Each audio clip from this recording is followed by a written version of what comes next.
இன்னைக்கு நம்ம கடலை குழம்பு பண்ண போகிறோம். ஃபஸ்ட்டு நம்ம இந்த மாதிரி சட்டியில் பண்ணோம்னா ரொம்ப டேஸ்ட்டாக இருக்கும். ஸோ ஃபஸ்ட்டு நான் ஒரு அரை கப் நல்லெண்ணெய் விடுறேன். ஸோ நல்லெண்ணெய் நல்ல டேஸ்ட் கொடுக்கும் காரக்குழம்புக்கெல்லாம். சமையலுக்கே மோஸ்ட்லி நல்லெண்ணெய் ரொம்ப டேஸ்ட்டாக இருக்கும். ஸோ ட்ரை பண்ணாதவங்க ட்ரை பண்ணி பாருங்கள். இந்த உடம்புக்கும் ரொம்ப நல்லது அது. ஸோ இப்போ நல்ல இது எண்ணெய் காஞ்சதுக்கப்புறமா நம்ம தாளிச்சிக்கலாம். இது 1/2 டீஸ்பூன் கடுகு போட்டுக்கலாம். இந்த அளவுக்கு வெந்தயம் இருந்தால் போதும், கொஞ்சமாக இருந்தால் போதும். சும்மா கொஞ்சம் மிளகு, ஒரு 4-5 மிளகு, அவ்வளோதான். இப்போ பார்த்தீங்கன்னா நல்லா பொரியுது. இப்போ ஒரு அரை கப் சின்ன வெங்காயம் கட் பண்ணி வச்சுருக்கேன். அதை நம்ம இதில் போடலாம். எப்பவுமே சின்ன வெங்காயம் நல்லா டேஸ்ட் கொடுக்கும். ஸோ நம்ம சின்ன வெங்காயம் இல்லைன்னா நீங்கள் பெரிய வெங்காயம் கூட கட் பண்ணி போட்டுக்கலாம். ஸோ எதுவுமே இது இல்லைன்னா எதுவுமே செய்ய முடியாதுன்னுலாம் ஒன்றும் இல்லை. இது இன்னும் உங்களுக்கு டேஸ்ட் எக்ஸ்ட்ராவாக எடுத்து கொடுக்கும் குழம்புல. மட்டன் குழம்பாக இருந்தாலும் சரி, எந்த ஒரு சமையலுக்குமே சின்ன வெங்காயம் ஒரு டேஸ்ட், அதோடைய டேஸ்ட் தனியாக இருக்கும். ஸோ இது ஆக்சுவலாக பார்த்தீங்கன்னா இந்த சமையல் ஃபஸ்ட்டு டைம் செய்கிறவங்க, கொஞ்சம் கற்றுக்கிறவங்க, அவங்களுக்காக தான் இந்த மாதிரி மெஷர்மெண்ட்டில் பண்ணி நான் கொடுக்குறேன். ஸோ இது பார்த்தீங்கன்னா ஒரு 1/2 கப் கிட்ட வெங்காயம் நல்லா நீங்கள் கட் பண்ணி அதில் போட்டு செய்யும் போது இப்போ நான் சொல்கிற மெஷர்மெண்ட்டுக்கு ஏற்ற மாதிரி இந்த குழம்பு கிடைக்கும். ஸோ இது கிட்டத்தட்ட ஒரு 4 பேர்கிட்ட சாப்பிட்லாம். இது கடலை குழம்பு. கடலை கூட நம்ம நிறைய காய் ஆட் பண்ணலாம். நான் இன்னைக்கு பார்த்தீங்கன்னா கத்திரிக்காய், முருங்கைக்காய், உருளைக்கிழங்கு, அப்புறமா அந்த கடலை இதெல்லாம் போட்டு ஆட் பண்ண போகிறேன். இது கூட இன்னும் என்னெல்லாம் ஆட் பண்ணலான்னா அவரைக்காய் கூட ஆட் பண்ணலாம். நம்ம இந்த உருளைக்கிழங்குக்கு பதிலாக கருணக்கிழங்கு ஆட் பண்ணலாம். ஸோ இந்த மாதிரி காயெல்லாம் போட்டு செய்யும்போது ரொம்ப டேஸ்ட்டாக இருக்கும். அவரைக்காய் எனக்கு கிடைக்கல, அதனால நான் அவரைக்காய் சேர்க்கல. இல்லைன்னா அவரைக்காவும் சேர்த்து செஞ்சால் ரொம்ப நல்லாயிருக்கும். ஸோ இந்த ஒரு குழம்புலேயே உங்களுக்கு ஆல்மோஸ்ட் நிறைய காய் இருக்கும். ஸோ நம்ம நிறைய சைட் டிஷ் பண்ணணும்னு அவசியமே இல்லை. அப்பளம் மட்டும் பொரிச்சாவே போதும் இந்த குழம்பு பண்ணிட்டு நம்ம. இது கூட பார்த்தீங்கன்னா நான் ஒரு 1/2 ஸ்பூன் இஞ்சி பூண்டு பேஸ்ட் சேர்க்குறேன். சேர்க்கணும்னு அவசியமே இல்லை, சேர்த்தா இன்னும் நல்லாயிருக்கும். சேர்க்காமையும் நம்ம செய்யலாம்.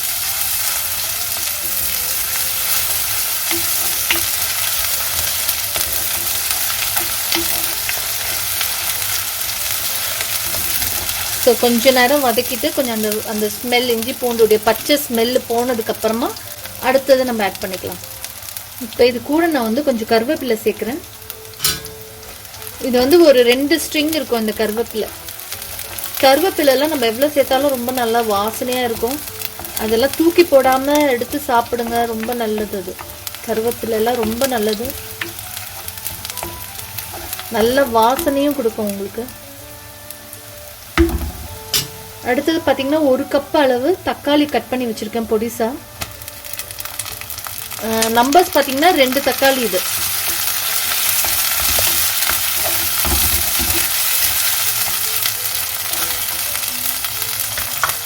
தக்காளி நல்லா வதங்கணும், நல்லா குழைவாக வதங்கணும். அது வரைக்கும் நம்ம விட போகிறோம்.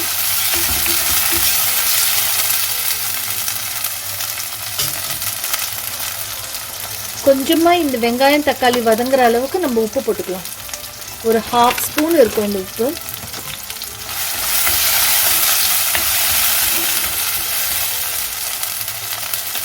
இப்போ நம்ம இதை மூடி போட்டு கொஞ்ச நேரம் ஒரு 4-5 நிமிஷம் வரைக்கும் விட்டுடுவோம். அப்போ தான் நல்ல தக்காளி குழஞ்சி வேகும்.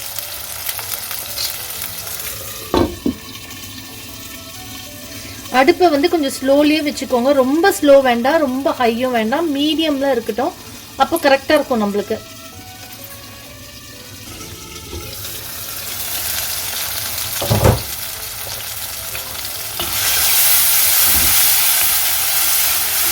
இப்போ நான் 5 நிமிஷம் மூடி வைக்கலான்னு சொன்னேன் இல்லையா. இப்போ நான் 3 நிமிஷத்துலேயே ஓப்பன் பண்ணிட்டேன். இந்த அளவுக்கு வெந்திருக்கு. ஸோ நான் இப்போ என்ன பண்ண போகிறேன், இதில் மசாலாலாம் ஆட் பண்ணிவிட்டு இன்னும் கொஞ்சம் நேரம் வேக விடும்போது மிச்சம் இருக்கிற தக்காளியும் நல்லா குழஞ்சிடும். இந்த குழம்புக்கு பார்த்தீங்கன்னா 1 டேபிள் ஸ்பூன் கார மிளகாய் பொடி, அதாவது வெறும் மிளகாய் பொடி 1.5 டேபிள் ஸ்பூன் போட்டிருக்கேன் நான். அதுக்கு 3 டேபிள் ஸ்பூன் தனியா தூள் போட போறேன். 1 நான் பார்த்தீங்கன்னா ஃப்ளாட் பண்ணி தான் போட்டிருக்கேன். 2 3. இது கூட நான் ஒரு 1.5 டேபிள்ஸ்பூன் சாம்பார் பவுடர் போட போகிறேன். அரை.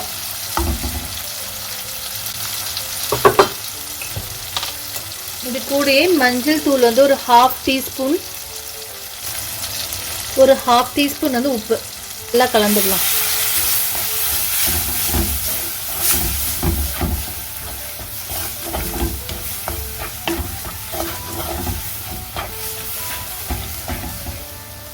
பார்த்தீங்கன்னா நான் ஒரு 1 கப் தண்ணி ஊற்றுறேன். நம்ம வெங்காயம் கட் பண்ண கிண்ணத்திலே தான் ஊற்றிருக்கேன். ஸோ இந்த மசாலா, இந்த தக்காளி எல்லாம் நல்லா வெந்து நல்ல எண்ணெயெல்லாம் மேலே வரட்டும்.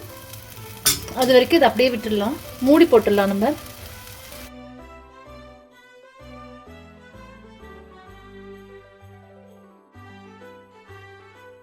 இப்போ நம்ம ஒரு 3 மினிட்ஸ் ஆயிடுச்சு. பார்க்கலாம் எப்படி இருக்குன்னா. நம்ம அப்படியே விடக்கூடாது பாருங்க. நல்லா இப்பயே நல்ல எண்ணெயெல்லாம் மேலே வந்து, ஏன்னா நம்ம ஏற்கனவே வெங்காயம் தக்காளி இதெல்லாம் நல்லா வதங்கிடுச்சு. அது கூட நம்ம மசாலா போட்டுருக்கோம். மசாலா மட்டும்தான் வதங்கி இருக்கணும். ஸோ மசாலாவும் நல்லா வதங்கிடுச்சு. இந்த மாதிரி சட்டியில எல்லாம் பண்றோம்னா என்ன ஒரு அட்வான்டேஜ்னா, உங்களுக்கு ஸ்லோவில் வச்சாவே உங்களுக்கு வந்து சீக்கிரமாவே குக் ஆகும். கொஞ்சம் சூடு எடுக்கிறதுக்கு கொஞ்சம் டைம் எடுக்கும். சூடு எடுக்க ஆரம்பிச்சிருச்சுன்னா அது வந்து அப்படியே ஃபாஸ்ட்டாக நம்மளுக்கு ரெடி ஆகிடும். இன்னும் கொஞ்சம் நேரம் நான் மூடி வைக்கிறேன்.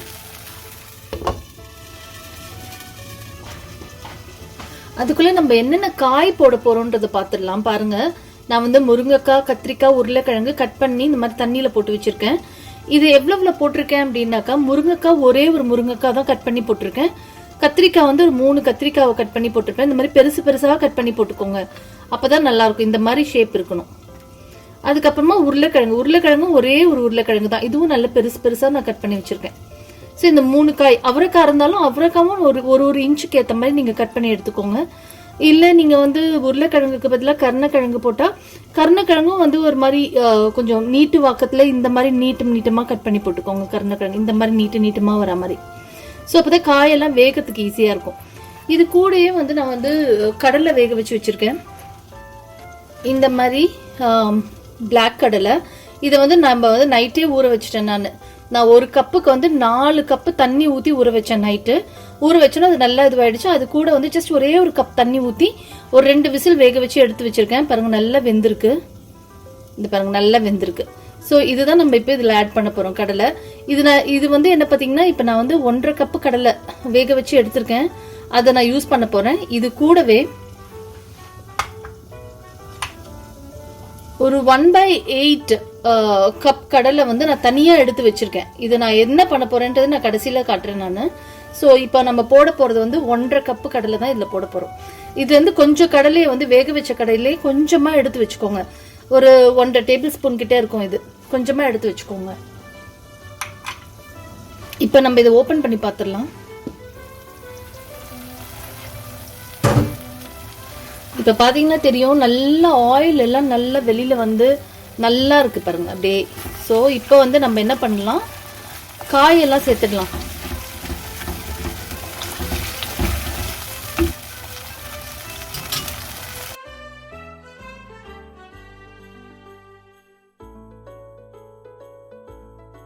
நான் வந்து காயெல்லாம் கொஞ்சம் கம்மியாக தான் போட்டிருக்கேன்.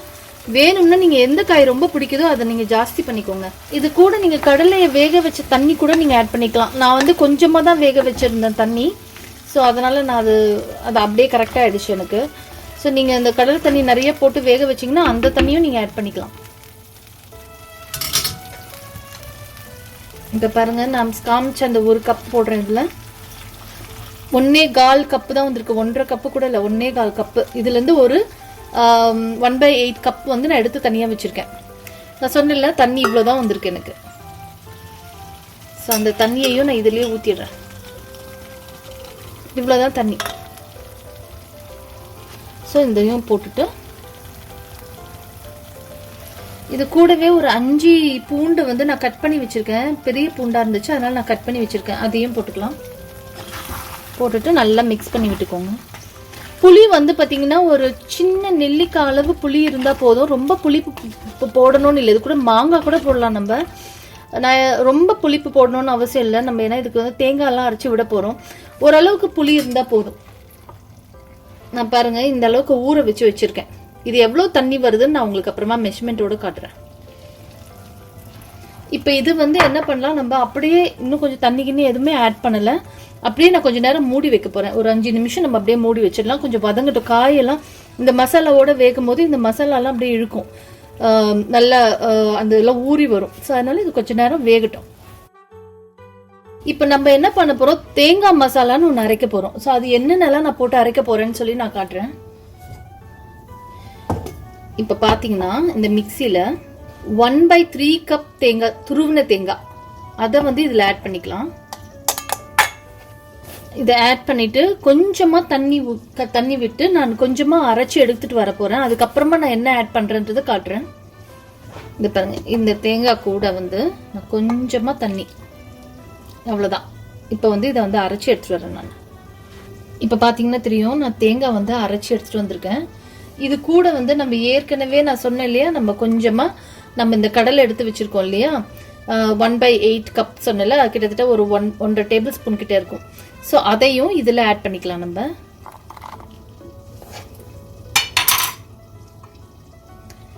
இதுக்கு கூடவே நான் ஒரு 1/4 கப் வெங்காயம், சின்ன வெங்காயத்தை கட் பண்ணி வச்சிருக்கேன். ஸோ அதையும் இந்த தேங்காய் மசாலாவோட ஆட் பண்ணிக்கலாம். கூட பார்த்தீங்கன்னா ஒரு 3 பச்சை மிளகாய் சேர்க்குறேன். 1 2 3. ஸோ 3 பச்சை மிளகாய் சேர்த்துருக்கேன். இது கூட வந்து ஒரு 1/2 ஸ்பூன் வந்து சீரகம் சேர்க்க போறேன். இது பாருங்க, 1/2 ஸ்பூன் வந்து சீரகம், அவ்வளவுதான். இதை வந்து நைஸா அரைச்சி இதை தான் நம்ம இந்த லாஸ்டா புளி தண்ணி ஊற்றி கொதிச்சதுக்கு அப்புறமா லாஸ்டா இந்த மசாலாவை நம்ம சேர்க்க போறோம். ஸோ இப்போ இது வேகிற நேரத்தில் நம்ம இதை வந்து அரைச்சி வச்சுக்கலாம். நம்ம இப்போ பார்த்தீங்கன்னா தெரியும், நான் அரைச்சி எடுத்துட்டு வந்துட்டேன். ஸோ இதை அப்படியே வச்சிடலாம் நம்ம. இப்போ பாருங்க, ஒரு 5 நிமிஷம் ஆயிடுச்சு. இவ்வளோ நல்ல கலர்ஃபுல்லாக இருக்குது பார்த்தீங்களா, நல்லா எண்ணெயெல்லாம் மேலே வந்து நல்லா வதங்கி இருக்கு. ஸோ ஓரளவுக்கு வந்து நம்ம இந்த மசாலா கூடவே வேக வச்சிட்டோம். இப்போ வந்து இதில் வந்து புளி தண்ணி ஊற்றி வேக வைக்கலாம். இப்போ பார்த்தீங்கன்னா நான் புளி தண்ணி கரைச்சிட்டேன். இப்போ இது எவ்வளோ கப் வருதுன்னு பார்க்கலாம்.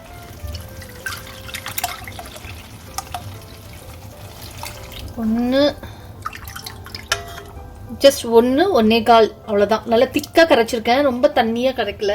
ஸோ இது கூட வந்து நம்ம இன்னும் ஒரு கப் இல்லைன்னா 1.5 கப், நம்ம குழம்பு எப்படி இருக்கு அதுக்கேற்ற மாதிரி நம்ம கொஞ்சம் தண்ணி விட்டுக்கலாம்.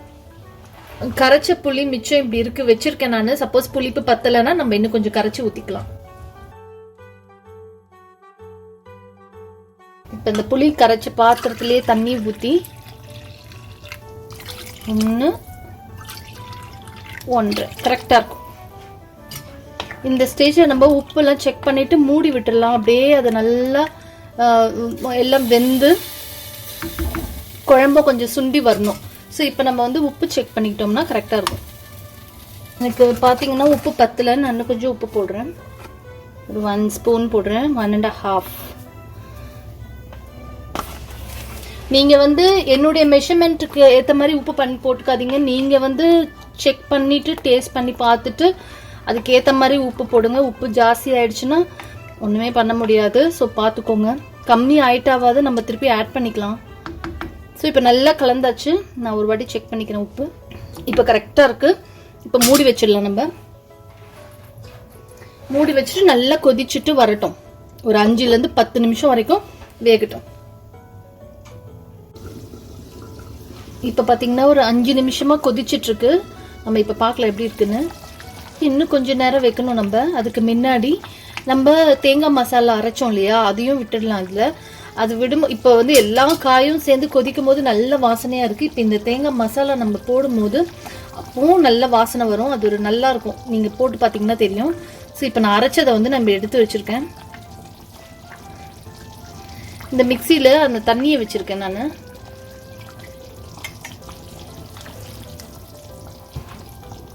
அவ்வளோதான். ஸோ இதை போட்டுட்டு நம்ம நல்லா கலந்து விட்டுட்டு இது கொதிக்கும் பாருங்க, அப்போ நல்லா வாசனை வரும். கொஞ்ச நேரம் வேகட்டும். இந்த மசாலாவோடையும் நல்லா வேகணும். இப்போ நான் என்ன பண்ண போகிறேன், கொஞ்சம் பெருங்காயம் பார்த்தீங்கன்னா கொஞ்சம் கட்டி பெருங்காயத்தை நான் வந்து தண்ணியில் போட்டு கரைச்சி வச்சுருக்கேன். ஸோ நல்லா இப்படி இருக்குது பாருங்கள். இது வந்து 1/2 டீஸ்பூன். ஸோ பாருங்கள் எவ்வளோ வருது, 1 2 2 1/2 டீஸ்பூன், 3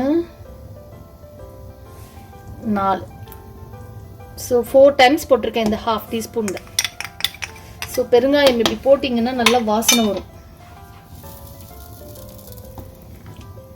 இப்போது நல்லா கலந்து விட்டுட்டு இப்போ நம்ம இதை மூடி போட்டு வைக்கலாம். இப்போ பாருங்கள் நல்லா வெந்து நல்லா கரெக்டாக ஆகிடுச்சு. நான் இப்போ தான் ஆஃப் பண்ணினேன். உருளைக்கிழங்கு வெந்துருச்சுன்றதை காட்டுறேன். கட் பண்ணி உள்ளே போட்டிருக்கேன். இப்போ இன்னொன்று காட்டுறேன் பாருங்கள். ஸோ இந்த உருளைக்கிழங்குலாம் நம்ம வந்து அப்படியே தான் போட்டது, பச்சையாக தான் போட்டது, வேக வச்சு போடலை.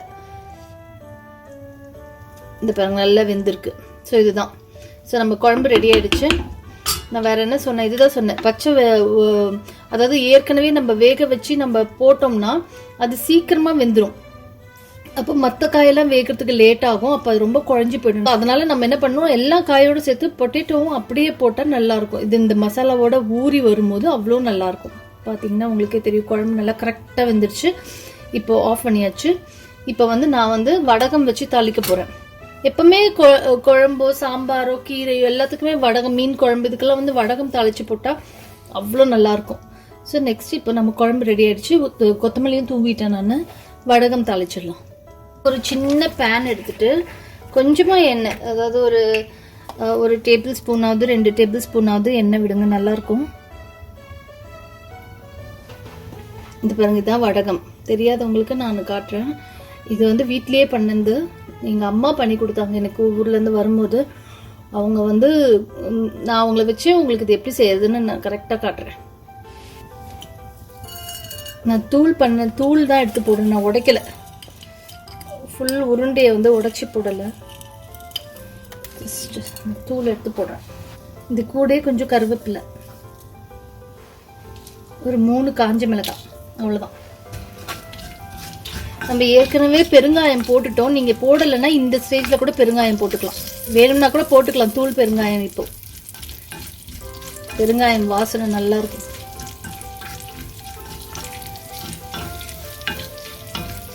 நம்ம இந்த இதில் பார்த்தீங்கன்னா வடகத்தில் பார்த்தீங்கன்னா எல்லாமே போட்டிருக்கோம். கடுகு எல்லாமே இருக்குது, பெருங்காயம் எல்லாமே இருக்குது. அதனால் இந்த வாசனை வந்து ரொம்ப நல்லாயிருக்கும். காரக்குழம்புக்கோ சரி, இல்லை சாம்பாருக்கோ கீரைக்கோ மீன் குழம்புக்கோ எல்லாத்துக்குமே ரொம்ப நல்லாயிருக்கும். மட்டன் குழம்புக்கு நான் போட மாட்டேன். மட்டன் குழம்பு, சிக்கன் குழம்பு, மற்றபடி எல்லா இதுக்கும் போட்டால் நல்லாயிருக்கும். அவ்வளோதான், தாளிச்சாச்சு. இப்போ குழம்புல கொட்டிடலாம். நம்ம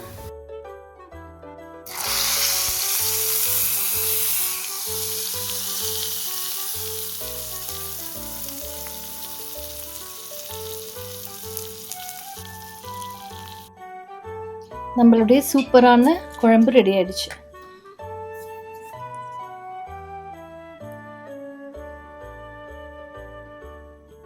நல்லா எல்லா காயும் இருக்கிறதுனால ரொம்ப சைட் டிஷ்ஷே தேவையில்லை. இருக்குது வெறும் அப்பளம் வச்சு சாப்பிட்டா போதும். அவ்வளோ ஒரு எல்லா காயுடைய டேஸ்ட்டும் இந்த குழம்புல இறங்கி இருக்கிறதுனால ரொம்ப நல்லாயிருக்கும். நீங்கள்லாம் வியூவர்ஸ் கண்டிப்பாக ட்ரை பண்ணி பார்த்துட்டு எப்படி வந்துச்சுன்னு எனக்கு சொல்லுங்கள்.